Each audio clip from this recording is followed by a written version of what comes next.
बोला पुंडलिक वरदेव हरी विठ्ठल. श्री ज्ञानदेव तुकाराम. पंढरीनाथ भगवान की जय. माऊली ज्ञानेश्वर महाराज की जय. जगद्गुरु तुकाराम महाराज की जय. ज्ञानेश्वरीचा अध्याय 13वा म्हणजेच प्रकृती पुरुष विवेक योग, किंवा याच 13व्या अध्यायाला क्षेत्रज्ञ विभाग योग असं म्हणतात. या अध्यायाचं आपण वाचन आणि निरूपण करत आहोत. कालपर्यंत 18 भाग झालेले आहेत आणि 500 ओव्या झालेल्या आहेत. आज आपण त्या पुढचा म्हणजे 19वा भाग पाहणार आहोत. त्या अगोदर पाठीमागं काय झालेले आहे थोडक्यात आपण लक्षात घेऊयात आणि पुढे जाऊयात. या 13व्या अध्यायाची सुरुवात ज्ञानेश्वर माऊली आपले जे गुरु आहेत निवृत्तीनाथ, त्या निवृत्तीनाथांना वंदन करून त्यांची कृपा आशीर्वाद घेऊन या अध्यायाची सुरुवात होते. या अध्यायाच्या सुरुवातीलाच भगवान श्रीकृष्ण आणि अर्जुनामध्ये जो संवाद चालू आहे त्या संवादामध्ये भगवान श्रीकृष्ण अर्जुनास म्हणतात की हे जे शरीर आहे या शरीराला क्षेत्र असं म्हणतात आणि हे जो जाणतो त्याला क्षेत्रज्ञ असं म्हणतात. आणि सर्व क्षेत्रांमध्ये जो क्षेत्रज्ञ आहे तोही मीच आहे असे जाण असेही म्हणतात. नंतर हे क्षेत्र जे आहे म्हणजे हे जे शरीर आहे हे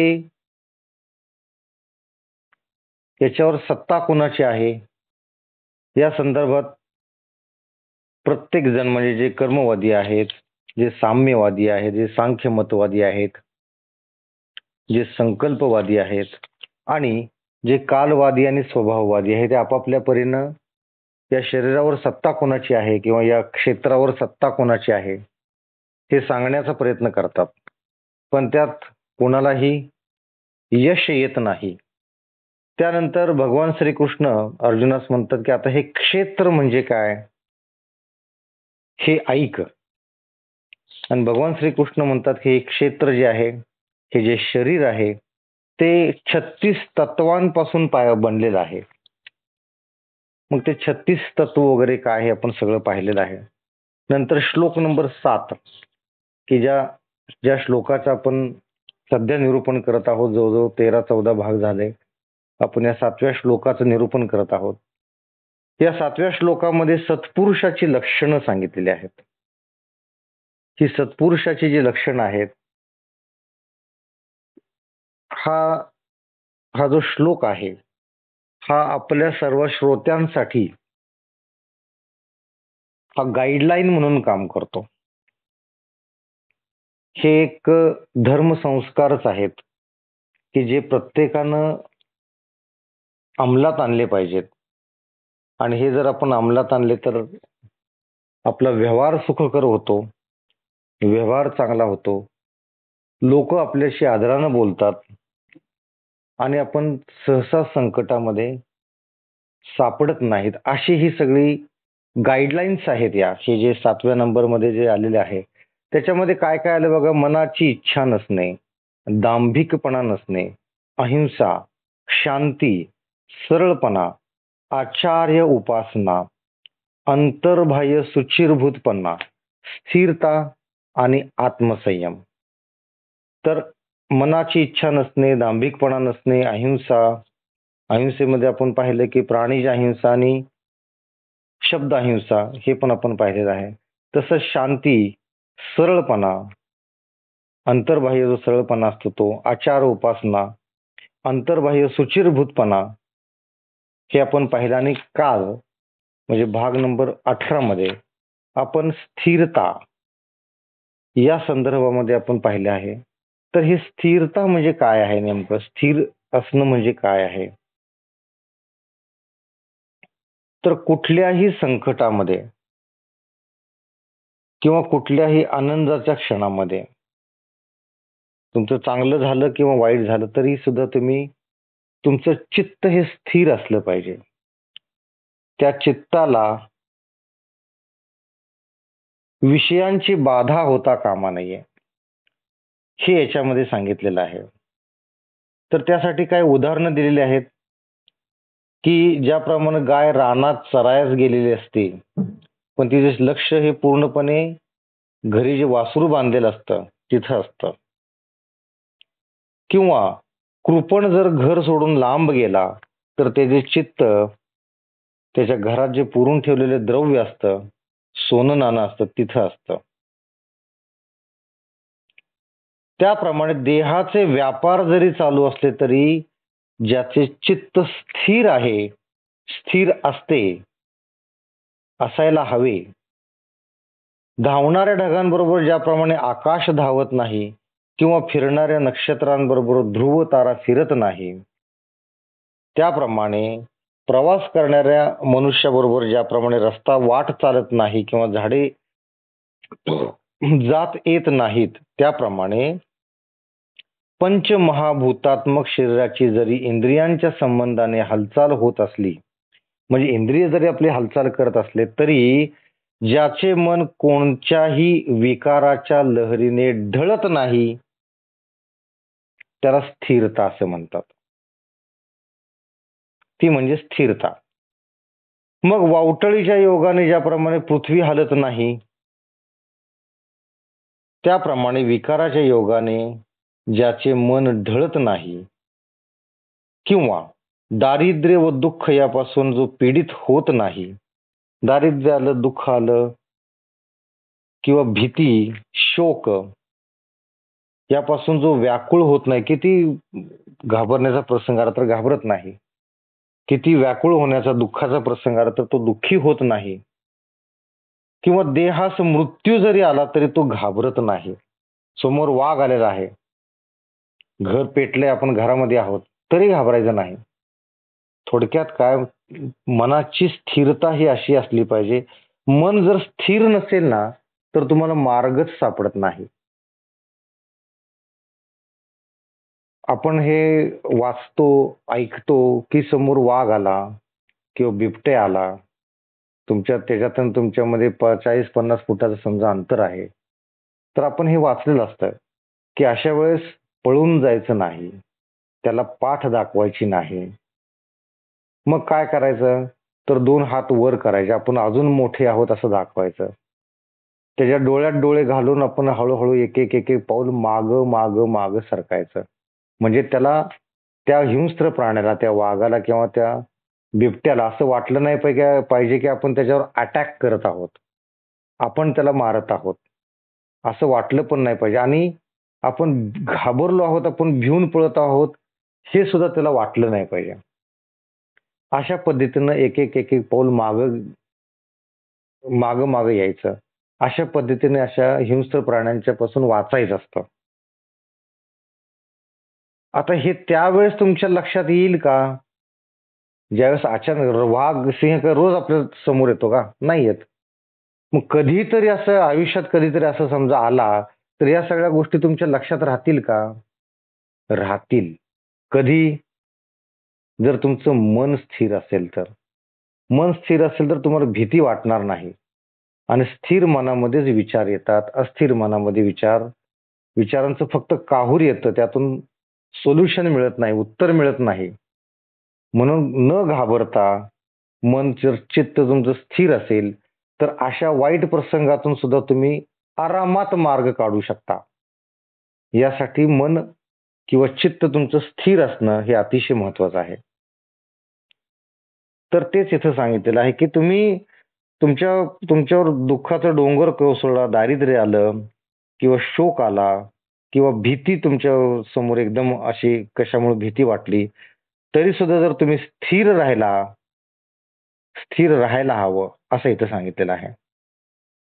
किंवा निंदा, अपमान, दंड, काम व लाभ यांचा वर पगडा झाला, म्हणजे हे जर आपल्यावर वरचढ झाले, म्हणजे कोणी निंदा केली, अपमान केला, काहीतरी दंड झाला, दंड म्हणजे मृत्यूदंड वगैरे झाला किंवा भरपूर काम पडलं किंवा भरपूर लाभ झाला, अचानक लाभ झाला, तरी सुद्धा तुमचं चित्त हलता कामा नये, स्थिर राहिलं पाहिजे.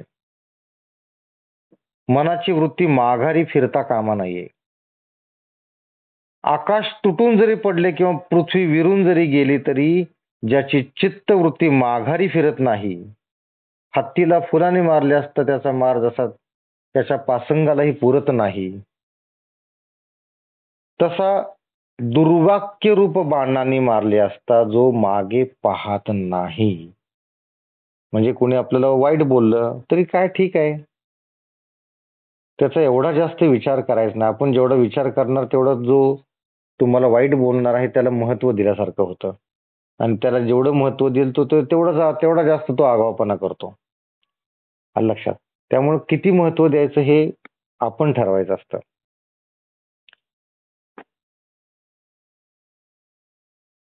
तर काल इथपर्यंत आपण आलो होतो की कुठल्याही प्रसंगामध्ये आपण धैर्य सोडायचं नाही, गडबडून जायचं नाही, इथपर्यंत आपण काल आलो होतो. आणि शेवटी 499च्या ओळीमध्ये भगवान श्रीकृष्ण अर्जुनास म्हणतात, हे डोळस अर्जुना, स्थैर्य म्हणून ज्याला म्हणतात ते हे, याला स्थैर्य असं म्हणतात. आता आपण 500वी ओळी आणि त्या पुढचं आपण वाचन करणार आहोत.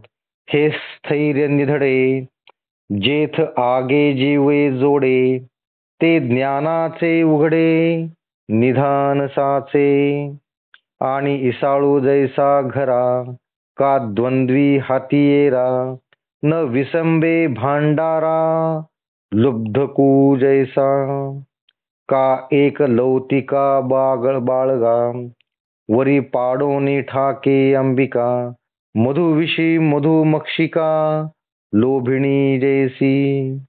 अर्जुना जो या परी, अंतःकरण जतन करी, नेदी उभे ठाको द्वारी, इंद्रियांच्या म्हणे काम बागुल ऐकेल, आशा सियारी देखैल, तरी जीवा टेकेल, म्हणोनी बिहे. हेच अविनाशी स्थैर्य ज्याच्या अंगी अंतर्बाह्य बाणले आहे, तो ज्ञानाचा उघड उघड ठेवाच आहे. आणि साप जसे आपली खोडी काढणाऱ्या मनुष्याचे घर, किंवा योद्धा आपले हत्यार, अथवा कृपण आपला ठेवा विसरत नाही, किंवा ज्याप्रमाणे एकुलत्या एक मुलावर त्याची आई जीव की प्राण करून असते, अथवा मधमाशी मधाविषयी आसक्त असते, त्याप्रमाणे अर्जुना, जो आपले मन ताब्यात ठेवून इंद्रियांच्या दारातही उभे राहू देत नाही, तो म्हणतो आपण मन ताब्यात ठेवले, हे कामरूप बागुल बुवा ऐकेल व अशारूप डाकीन. मनाची अशी स्थिती पाहून त्याला आपल्या पाशात गुंतविल, म्हणून त्याला फार भीती वाटते. काय सांगितले आपण नीट लक्षात घेऊयात की अविनाशी स्थैर्य याला म्हणतात, किंवा अविनाशी स्थैर्य ज्याच्या अंगात बांधले आहे तो ज्ञानाचा उघड उघड ठेवाच आहे असं सांगितलेलं आहे. आता काय उदाहरण दिलेत. साप जसा एखाद्याने त्याची खोडी काढली तर त्याचं घर लक्षात ठेवतो, किंवा योद्धा आपलं हत्यार कधी विसरत नाही, किंवा कृपण जो कंजूस मनुष्य आहे त्यानं ठेवा कुठं ठेवलाय तो कधी विसरत नाही, किंवा एकुलत्या एक मुलावर त्याची आई जीव की प्राण करून असते, किंवा मधमाशी मधाविषयी आसक्त असते, त्याप्रमाणे जो आपले मन ताब्यात ठेवून इंद्रियांच्या दारातही उभे राहू देत नाही, मनाला इंद्रियांच्या दारातही जो उभे राहू देत नाही, तो म्हणतो आपण मन ताब्यात ठेवले हे कामरूप बागुलबुवा ऐकेल व आशारूप. कामरूप बागुलबुवा म्हणजे काय, की जो कामदेव आहे, कामदेव कोणावर हावी होतो, की ज्याचं मन ताब्यात नाही त्याच्यावर. किंवा आशारूप जी डाकीन आहे, आशारूप डाकीन म्हणजे काय, ज्याला भरपूर आशा आहे, याच्यानंतर हे करायचं, त्याच्यानंतर ते करायचं, ते केलं की हे मिळेल, ते केलं की हे दुसरं मिळेल, ही आशा असते. माझं लग्न झालं की मला हे मिळेल, मुलगा झाला की अजून हे मिळेल, वगैरे वगैरे जे ज्यांच्या आशा असतात, ह्या आशा आणि काम ह्या दोन्ही गोष्टी आपल्याला दुःख देतात. म्हणून कामरूप बागुल बुवा म्हणलेला आणि आशारूप डाकीण असं म्हणलेलं आहे. त्याला आपल्या पाशात गुंतविल म्हणून त्याला फार भीती वाटत असते. म्हणून जो ज्ञानी आहे, जो सत्पुरुष आहे, तो मनाचं स्थैर्य राखून या इंद्रियांना आपल्या ताब्यात ठेवतो. इंद्रियांच्या दारात स्वतः जात नाही आणि अशा रीतीनं तो कामरूप बागुलबुवा व आशारूप डाकीन यांच्या आहारी जात नाही.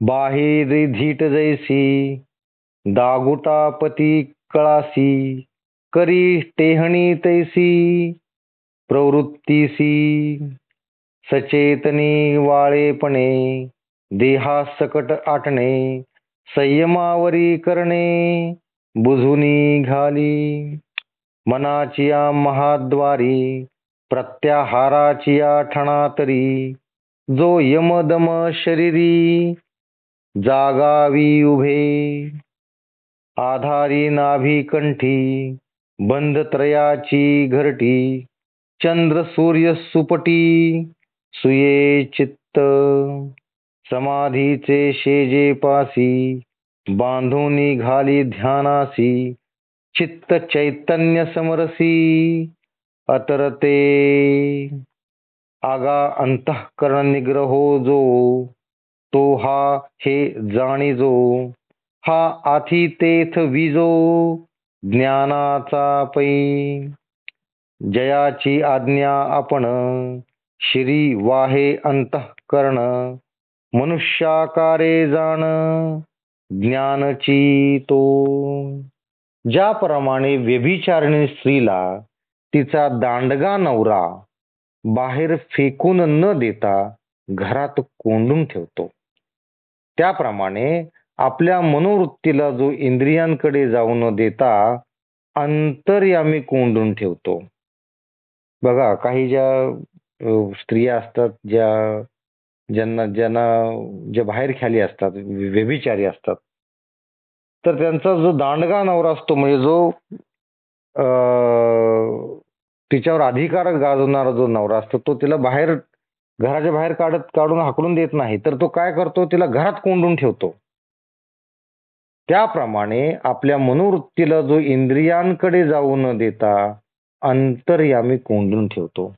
म्हणजे यातून काय सांगितलेलं आहे की आपण इंद्रियांच्या आहारी जायचं नाही, तर इंद्रियांच्या आहारी जाणारी जी आपली मनोवृत्ती आहे, त्या मनोवृत्तीला आपण आपल्या अंतःकरणात किंवा अंतर्यामी कोंडून ठेवायला हवं.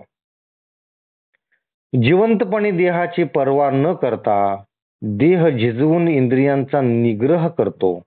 मनाच्या दरवाजात व प्रत्याहाराच्या जागेत जो अनुक्रमे यम व दम पहारेकरी रात्रंदिवस उभे करतो. म्हणजे जो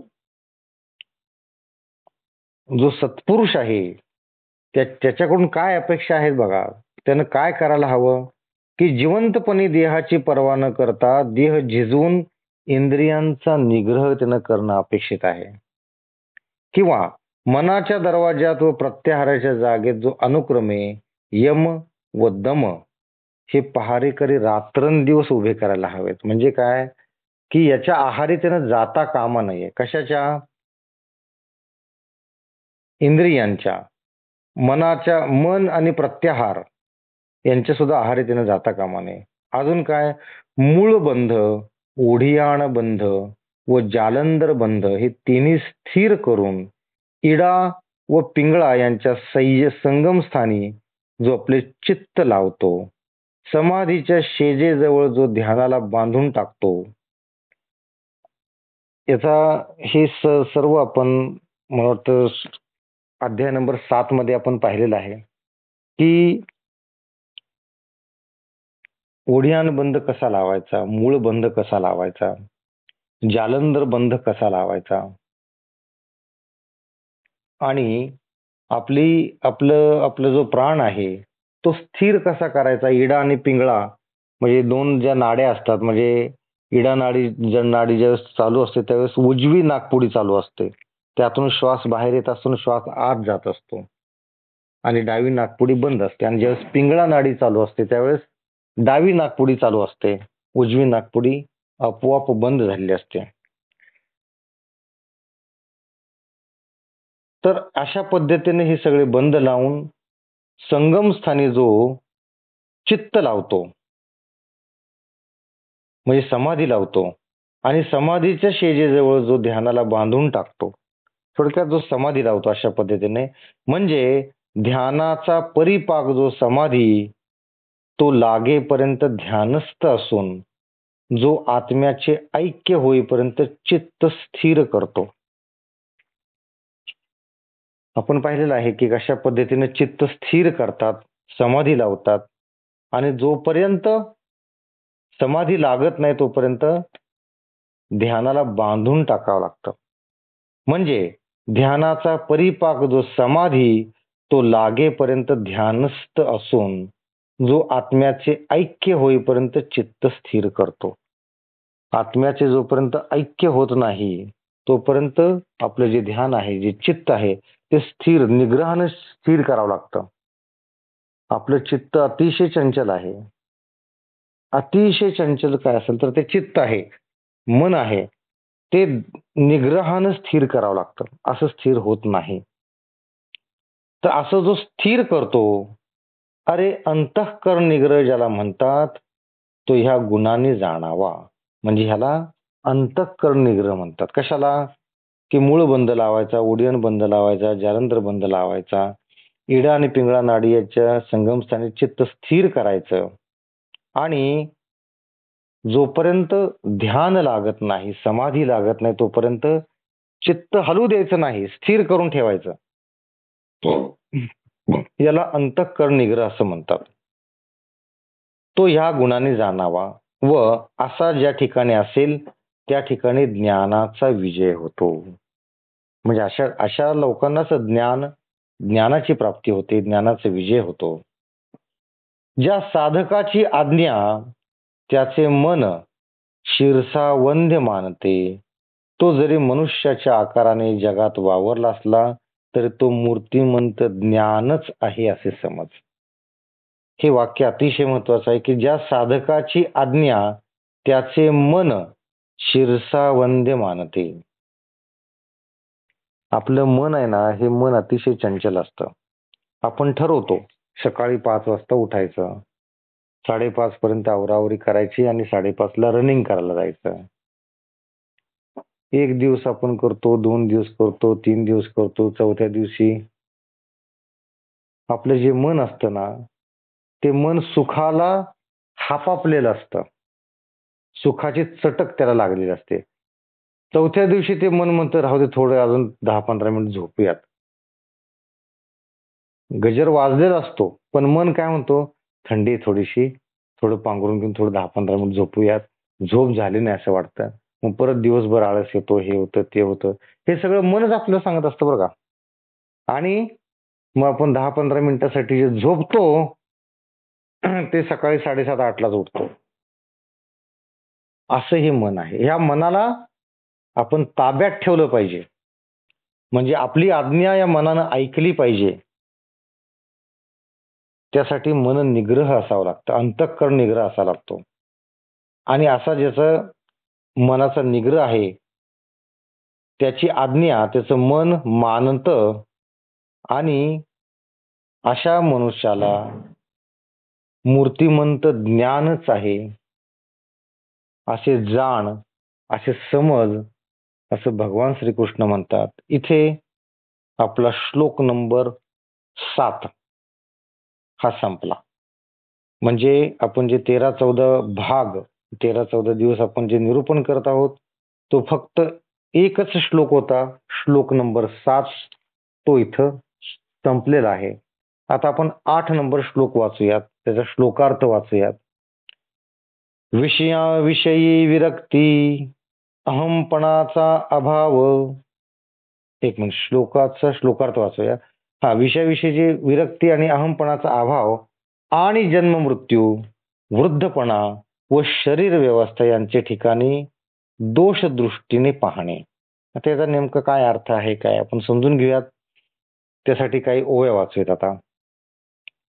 आणि विषयाविखी वैराग्याची निकी पुरवणी मानसी जिती अथी वमिलिया अन्ना लाळना घोटे रसना अंगन सुये अलिंगना प्रेताचिया विष खाणे नागवे जळत घरी न रिघवे व्याघ्र विरहान वचवे वस्ती जेवी धडाडीत लोहरसी उडी न घालवे जैसी न करवे उशी अजगराची अर्जुना तेणे पाडे जयाशी विषय वार्ता नावडे नेदी इंद्रियांची ने तोंडे काहीच जाओ.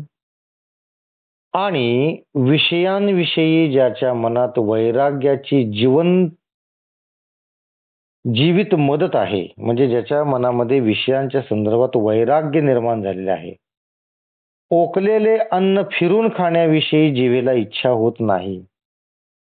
बघा उदाहरण काय दिलेलं आहे, आपण जे अन्न खाल्लं उलटी झाली तर ती उलटी झालेलं अन्न आपल्याला परत खाण्याची इच्छा होते का? कधीच होत नाही. किंवा प्रेताला आलिंगन देण्याविषयी इच्छा होत नाही. मृत्यू पावला की मृत्यू पावला, त्याला कोणी आलिंगन द्यायला जात नाही प्रेताला.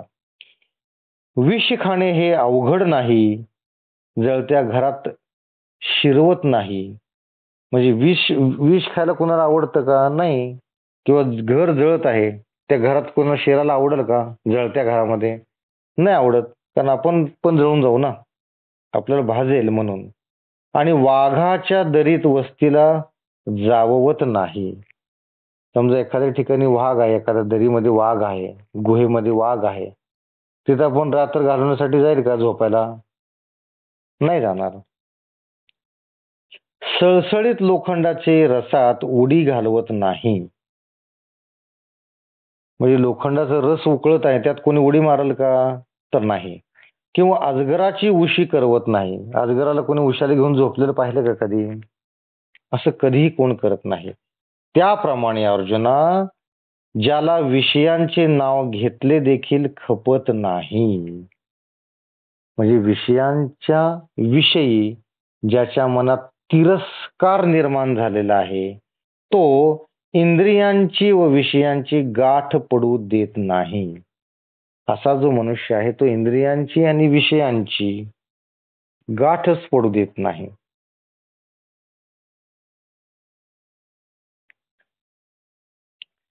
जयाचे मनी आलस्य देही अतिकार्ष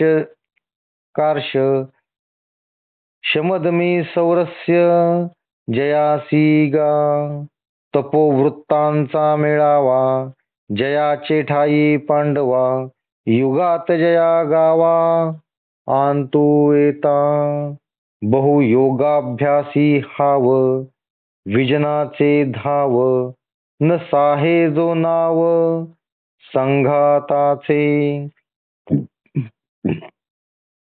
नाराचाची अंथुरणे पुयपंकी लोळणे तैसे लेखी भोगणे ऐहिकेचे.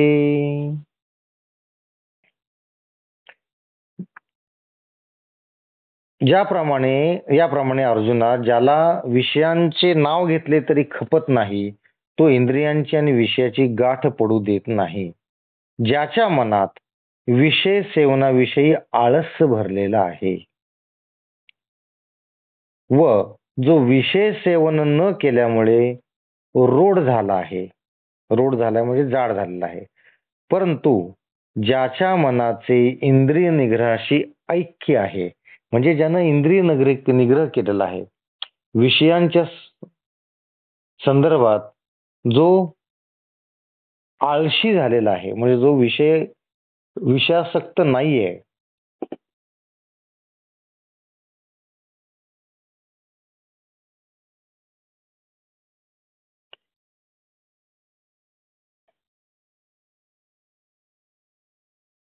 हे पांडवा, जो नेहमी तपे व व्रते एकसारखी करतो व ज्याला मनुष्याच्या वस्तीत येणे म्हणजे प्रलय काळासारखे दुःख होते, ज्याची योगाभ्यासाविषयी इच्छा असते व अरण्यात राहणे ज्याला फार आवडते आणि मंडळीत मिसळण्याची नुसते नावही ज्याला सहन होत नाही, बाणाच्या सय्येवर निजणे अथवा पुवाच्या चिखलात लोळणे याप्रमाणे जो ऐहिक भोगाची योग्यता समजतो.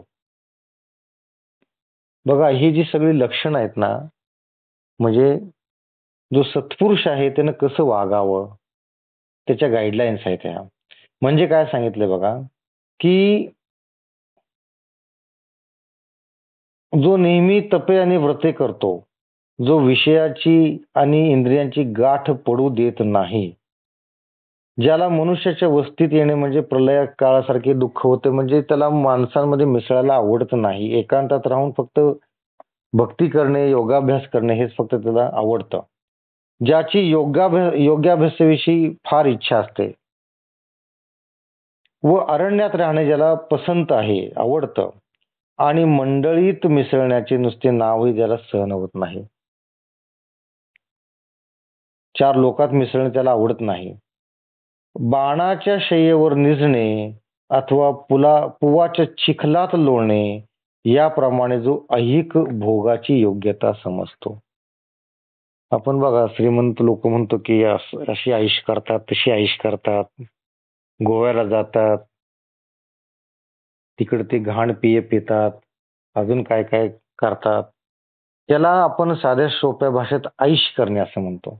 आणि त्या ऐश करणे याला ज्ञानेश्वरीमध्ये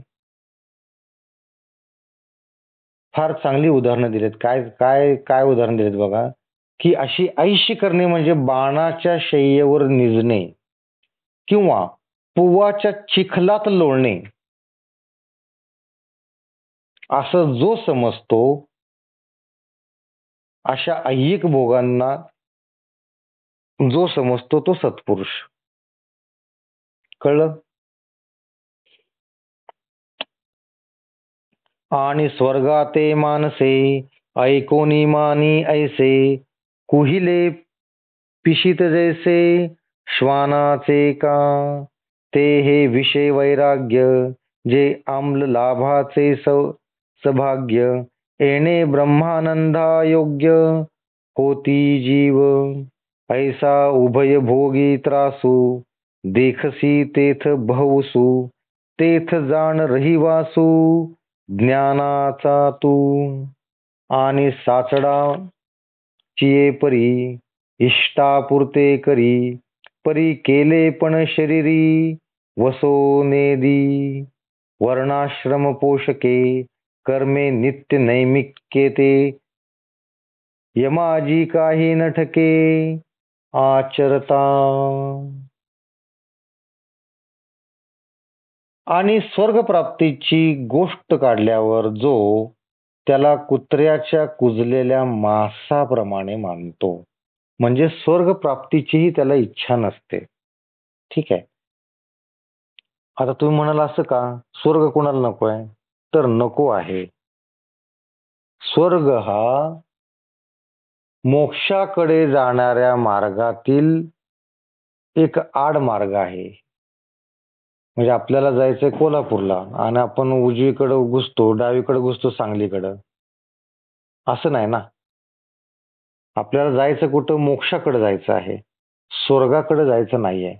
आपण पाठीमागच्या काही श्लोकांमध्ये, काही पाठीमागच्या अध्यायामध्ये आपण पाहिलेलं आहे की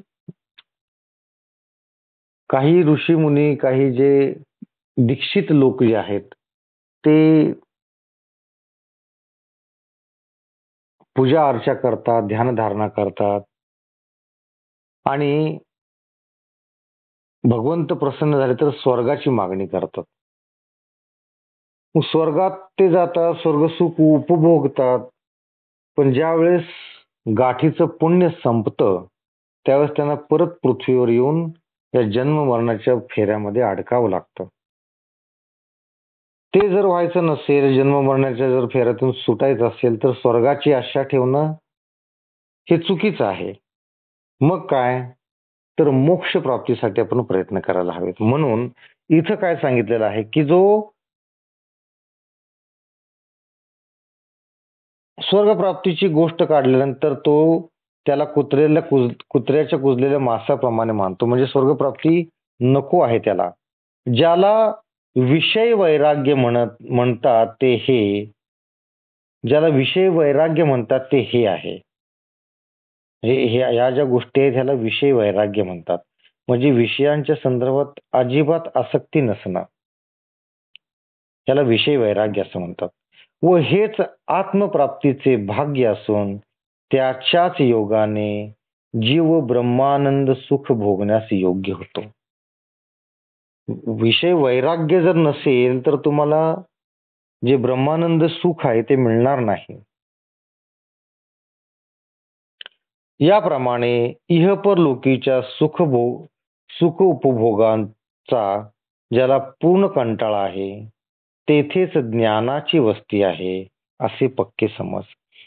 म्हणजे जो विषयात लोळत आहे त्याला ज्ञानप्राप्ती कधीही होत नाही.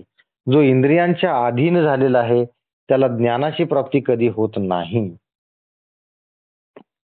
आणि जो आस्थापूर्वक यज्ञ करणे व तलाव बाग वगैरे बांधणे ही कर्मे करतो, परंतु कर्तृत्वाच्या अभिमानाचा लेश सुद्धा आपल्या अंगी वसू देत नाही.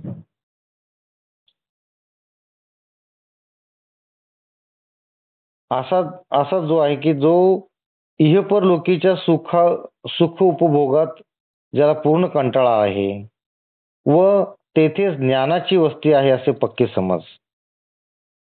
आणि जो आस्थापूर्वक यज्ञ करतो, म्हणजे जो पुरुष आस्थापूर्वक यज्ञ करतो, तलाव बाग वगैरे बांधणे अशी कामे करतो, परंतु कर्तृत्वाच्या अभिमानाचा लेश सुद्धा आपल्या अंगी वसू देत नाही. म्हणजे मी हे केलं ते केलं असं कर्तृत्वाचा अभिमान तो अजिबात कुणाला बोलून दाखवत नाही. त्याचा अभिमान सुद्धा बाळगत नाही. मोठी मोठी कामं करतो, बागा बांधतो, तर तलाव बांधतो, पण अभिमान अजिबात बाळगत नाही. वर्णाश्रम पोषके कर्मे नित्य नैमित्तिके या माझी काही नठके आचरता परी हे मिया केले की हे माझे निसिद्धी गेले ऐसे नाही ठेविले वासने माझी जैसे अवचितपणे वायुसी सर्वत्र विचरणे की निरभिमान उदमजणे सूर्याचे जैसे का श्रुती स्वभावता बोले गंगा काजे विण चाले तैसे अवष्टबंध हे भले वर्तणे जयाचे ऋतुकाळी तरी फळती परी फळलो हे नेणती तया वृक्षांची ये ऐसी वृत्ती कर्मी सदा. वर्णाश्रम धर्माप्रमाणे नित्य नैमित्तिक कर्माचे यथाविध आचरण करतो व त्यात काही न्यून पडू देत नाही, म्हणजे कमी पडू देत नाही. म्हणजे जो वर्णाश्रम धर्माप्रमाणे जे नित्य नैमित्तिक कर्म आहे ते नेहमीप्रमाणे करत राहतो, त्याचं आचरण करतो आणि त्यात काही कमी पडून देत नाही. परंतु हे कर्म मी केले किंवा मी केल्यामुळे सिद्धीस गेले असे मुळीच मानत नाही. म्हणजे अहंकार अजिबात नाही. मी केलं मी पण अजिबात नाही. ज्याप्रमाणे वायू हा सहज सर्वत्र फिरतो किंवा सूर्य निर्भिमानपणे सर्वत्र प्रकाश पाडतो, अथवा श्रुती ही स्वभावतःच सर्वास इष्ट अशा गोष्टींचे वर्णन करते, किंवा गंगा अमुकच ठिकाणी जाण्याचे मनात न धरता सहज ओघाने जाते, त्याप्रमाणे ज्याचे नेहमीचे वर्तन अभिमान रहित आहे. आपण जे वर्तन नेहमी करायचं आहे ते अभिमान रहित असलं पाहिजे. म्हणजे आपण मोठी मोठी कामं करायची, कर्तृत्व आपलं सिद्ध करायचं, पण त्याचा अभिमान अजिबात बाळगायचं नाही. कसं? त्यासाठी काही उदाहरणं दिली आहेत की कर्म कसं करायचं. ते कर्म मी केलं म्हणून ते सिद्धीच गेलं असं मुळीच मनात आणायचं नाही. ज्याप्रमाणे वायू हा सर्वत्र फिरतो किंवा सूर्य सर्वत्र प्रकाश पाडतो किंवा श्रुती ही स्वभावताच सर्वांस इष्ट अशा गोष्टीचे वर्णन करते किंवा गंगा ही जिकडे उतार आहे तिथं वाहत जाते. त्याप्रमाणे ज्याचे नेहमीचे वर्तन अभिमान रहित असे आहे, म्हणजे अभिमान रहित असायला हवं. उगीच छाती फुगवून बडाया मारणं अशा गोष्टी करायच्या नाहीत. वृक्षास यथाकाली फुले येतात, परंतु त्यांची त्यास आठवणही नसते. त्या वृक्षांप्रमाणे कर्मे करीत असता कर्मफलप्राप्तीचे विषयी ज्याची वृत्ती असते. बघा, अतिशय चांगलं उदाहरण दिलेलं आहे का, अतिशय चांगलं उदाहरण आहे. का का असं म्हणतो बघा, की झाड हे सर्वात जास्त अभिमान रहित असतात किंवा सर्वात जास्त परोपकारी असतात. झाड कधी म्हणतं का हे फळ माझं आहे, मी फळ माझ्या झाडाला माझ्या अंगावर फळ आलं म्हणून तू जगतोयस, नाहीतर तू मेला असता, असं कधी म्हणत नाही झाड. सगळ्यात जास्त उपयोगी मनुष्यास किंवा प्राण्यास उपयोगी जर काय असेल तर ही सृष्टी आहे, झाडं आहेत. झाडाला एखादं फूल आलं, सुवासिक फूल आहे, ते झाड कधी म्हणत नाही की मी मी फुलं दिली तुम्हाला म्हणून, असं म्हणत नाही कधी. म्हणजे सर्वात जास्त उपयोगी काय आहे तर झाडं आहेत, म्हणून झाडं लावायची. प्रत्येक माणसापाठीमागं आपण आपल्या पूर्ण आयुष्यामध्ये जवळजवळ पूर्ण वाढ झालेली 17 झाडांचा आपण उपभोग घेत असतो. आणि छोटी मोठी झाडं भाजीपाला तरी कित्येक आहेत. मग आपण आपल्या मरणापर्यंत कमीत कमी तेवढी तरी झाडं लावली पाहिजेत आणि जगवली पाहिजेत. ही प्रत्येकाची जबाबदारी आहे. नाहीतर प्रत्येकानं फक्त झाडाचा वापर केला, निघून गेला, मरून गेला, तर पाठीमागं फक्त वाळवंट शिल्लक राहील. आपल्या मुलांना, नातवांना त्याचा उपभोग घ्यायला जमणार नाही, मिळणार नाही ते. जसं आपले सेव्हिंग अकाउंट आहे. सेव्हिंग अकाउंट मधनं फक्त आपण पैसे काढत गेलो तर एक दिवस ते संपणार आहे. त्यात परत आपण पैसे टाकले पण पाहिजेत ना. जसे काढतो तसं टाकले पण पाहिजेत. मी तर म्हणतो थोडं जास्त सेव्हिंग केलं पाहिजे. म्हणजे 17 झाडांची तुम्हाला तुमच्या आयुष्यात जर गरज आहे, तर तुम्ही कमीत कमी 50 झाडं लावली पाहिजेत. कमीत कमी, आणि ती जगवली पाहिजेत. 50 झाडं जगवण्यासाठी कमीत कमी 250 झाडं लावावी लागतात. तर 50 झाडं जगतात. म्हणजे आयुष्याच्या तरुणपणीच ह्या सगळ्या गोष्टीच्या कामाला तुम्ही लागलं पाहिजे.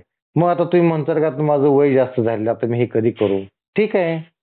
तुमचं वय जरी जास्त झालं तर तुम्ही तरुण लोकांना प्रेरित तर करू शकता. त्यांना ह्याचं महत्व पटवून देऊ शकता आणि त्यांच्याकडून ते काम करून घेऊ शकता. तेवढं झाले तर त्यातलं निम्म पुण्य तुम्हाला मिळणार आहे.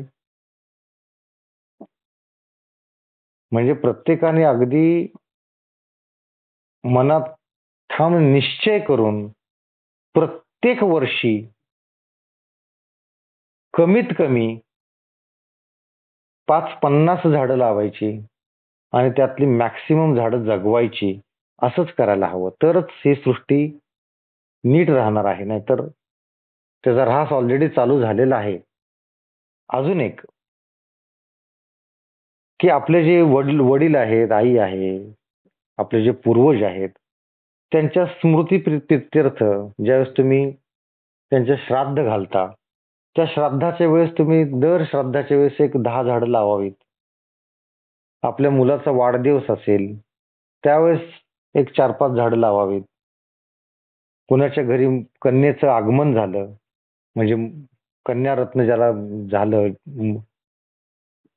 मुलगी झाली ज्याला, त्यानं मुलगी झाली या आनंदाप्रित्यर्थ कमीत कमी 21 झाडं लावायला हवीत आणि ती जगवायला हवीत. मुलगा झाला तरी 21 झाडं लावायला हवीत, ती जगवायला हवीत.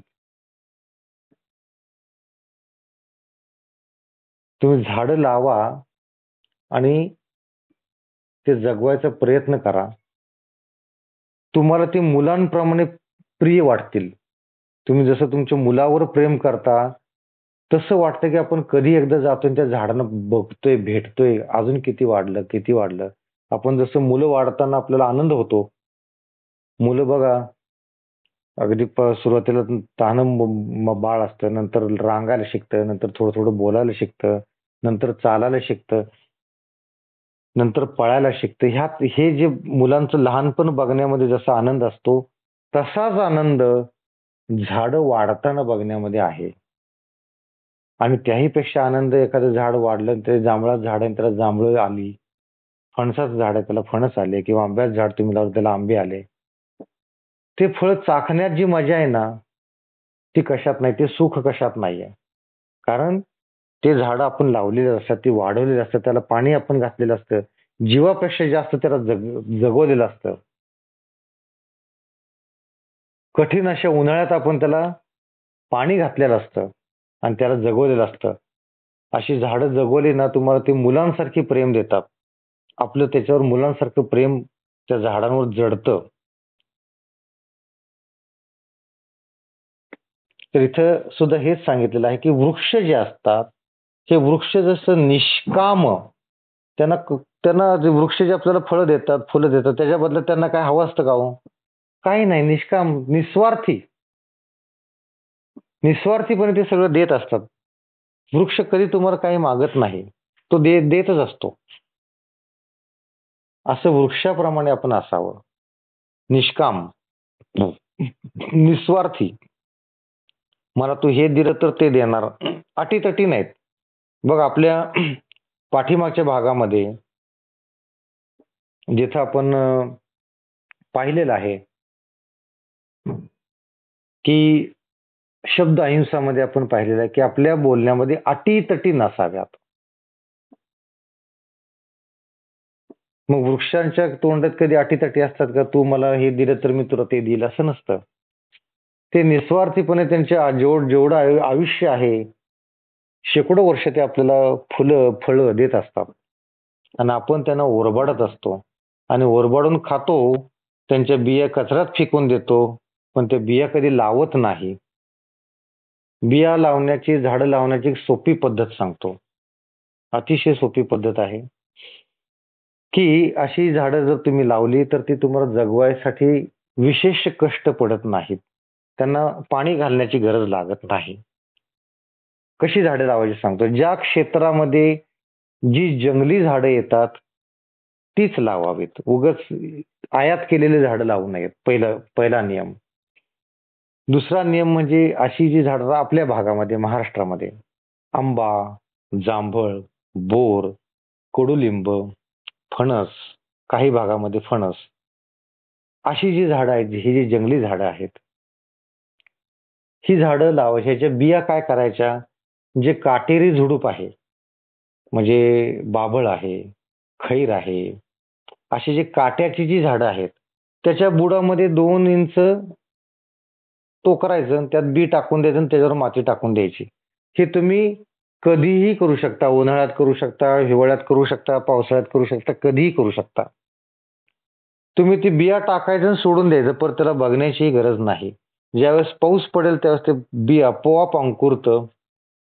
ते बी आपोआप त्याची मुळं खाली जातात आणि काट्याचं झाड असल्यामुळं त्याच्या खाली जे केमिकल्स जे खनिज असतात, ते त्याला पोषक असतात. ते पोषक द्रव्य त्या काट्याच्या झाडाच्या बुडामध्ये असतात. त्या पोषक द्रव्यांमुळे आणि एक एक प्रकारची ओल तिथं कायमची असते काट्याच्या झाडाच्या बुडामध्ये. त्या ओल ओल घेऊन ही झाडं मोठी होतात.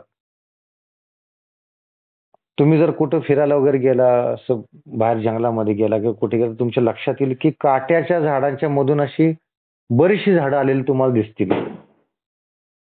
कारण ते तिथं ते बी आपोआप रुजतं. त्याला उन्हाळ्यात सुद्धा पाणी मिळतं. उन्हाळ्यात त्याला आवश्यक तेवढी सावली पण मिळते. पावसाळ्यात पाणी मिळतं. जे खनिजाची गरज आहे ती ते मिळते आणि अशी झाडं वाढतात. हे सांगण्याचं कारण हेच आहे, की हे ज्ञानेश्वरीमध्ये आलेलं आहे, की वृक्ष निस्वार्थीपणे आपल्याला सगळं देत असतात. आपण त्यासाठी काही करत नाहीये. निसर्गाकडून फक्त आपण घेत असतो. निसर्ग ओरबाडत असतो. निसर्गाला काही देत नाहीये.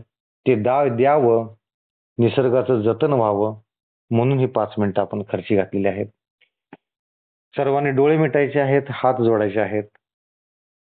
बोला पुंडलिक वरदेव हरी विठ्ठल, श्री ज्ञानदेव तुकाराम, पंढरीनाथ भगवान की जय, माऊली ज्ञानेश्वर महाराज की जय, जगद्गुरु तुकाराम महाराज की जय, सर्व संतों की जय. जय जय रघुवीर समर्थ.